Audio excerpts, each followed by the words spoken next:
invoked the Fifth Amendment during the closed-door virtual deposition before the House Oversight Committee on Monday. Now, those very few that were able to actually see that deposition say it shows that Maxwell declined to answer if she was a close friend of Epstein. She also refused to say if she was involved in trafficking of young women or girls, and if she ever, well, let's just say, provided any sexual favors to Epstein. Joining us to discuss this and so much more is Shari Karney, a civil rights attorney, survivor of childhood sexual abuse, and seasoned legal analyst right here on the Live Zone. Ms. Karney, good to see you and welcome to the show. Thank you for having me, Guy. I got to tell you, it's a pleasure to meet you. Well, it is a pleasure to have you on the show. I sat down last night when I got home and plopped down in front of the TV and said, you know what, let me find out more about the late Jeffrey Epstein. And I watched, I don't know, maybe it was an hour-long special. It really pulled at the heartstrings. It was disgusting. And to think that his victims were as young as 9 years old, yet again, it is hard to believe that justice has not been served. And so I'm curious, what did you think about Maxwell's decision to plead the Fifth, and what does it reveal? Here's what I believe. I believe that Congress made a mistake. The Democrats made a mistake. The Republicans made a mistake. Ghislaine Maxwell played them. She played all of us. All these predators, all these sexual abusers, She groomed Congress, she groomed the Democrats, she groomed the public, and she groomed survivors. She used this Fifth Amendment a chance to appear in front of Congress as an opportunity to present her desire for clemency. And it's infuriating. Clemency doesn't mean, it means that she's not seen as innocent, but it's considered forgiveness. The only people who need forgiveness are survivors for justice. The fact that everybody played into the fact that she pleaded the Fifth and grandstanded it is upsetting. I am a lawyer. From a lawyer's point of view, I completely understand that if she didn't plead the Fifth, she could face potential future criminal charges.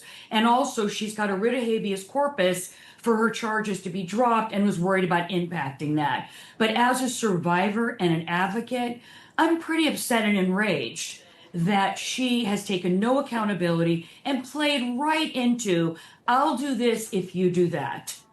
So what about congressional pressure? Do you think this will eventually, and I'll say it again, eventually lead to accountability?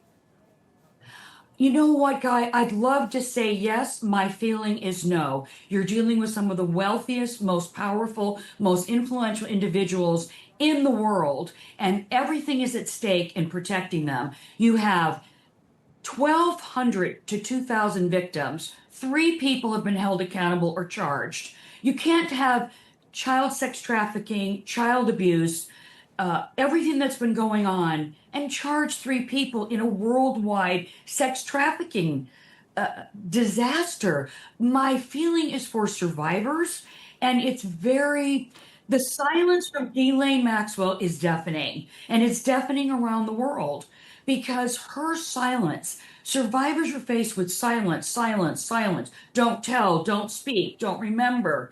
So they want to speak up. Why isn't Congress subpoenaing survivors and let survivors of Epstein and Maxwell testify? They'll be given immunity so that they can't be sued for defamation or anything they say to Congress. Why have the victims not had a voice here? That's what's upsetting to me, both personally and professionally. We know yesterday that several congressional members got a chance to see some of the unredacted files, if you will. One pointing out that there happens to be a prominent individual. Yet again, inquiring minds want to know who and want to know why justice has not been served. Absolutely, Guy. And there's a lot of prominent individuals. What's interesting is that the survivors know who the perpetrators are. The press knows who the perpetrators are. Congress knows who the perpetrators are. We're all being kept in the dark about it. But if you talk to the victims and survivors, they all know who sexually assaulted them, who raped them, who trafficked them. I mean, they basically took these children and handed them out like birthday cake at a children's party to the rich and powerful and well-connected. And it's a sad day, both for the United States, for Congress, and especially for survivors. Everyone says, Melinda Gates said it, King Charles said it, we support survivors. But you know what, guy? What does that mean? Are they funding a legal defense fund? Are they putting money into pressuring Congress? Are they helping survivors get justice? Are they paying and contributing to nonprofits such as mine, Roarers One Inc.? What does it mean that you support survivors? It's like saying in the Columbine shootings, our thoughts and prayers are with you. It's just words. Where's the action? Where's the pressure? Where are the rich, powerful, well-connected that are not connected to Epstein or Ghislaine Maxwell? Why aren't they stepping forward and saying enough is enough? These survivors deserve justice. They've been through hell.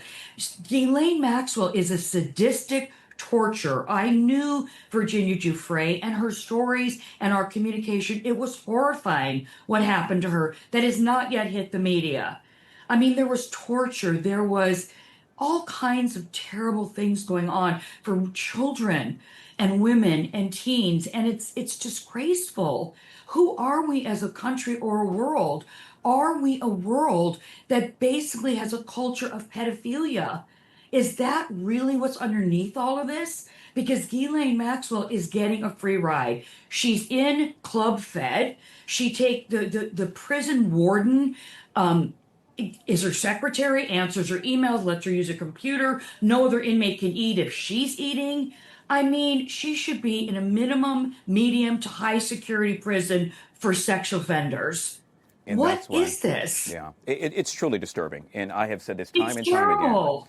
That's why we continue to shine a light on it until justice is served. And yet again, we thank And you thank for joining you. us. Thank Very you much so. so much for doing this. You're a hero, and I mean it. You give survivors a voice, and I love you all for doing it. Yet again, we have been speaking with Shari Karney, civil rights attorney, survivor of childhood sexual abuse, and seasoned legal analyst, joining us right here on the Live Zone. Shari, we truly appreciate your time. Thank you for having me.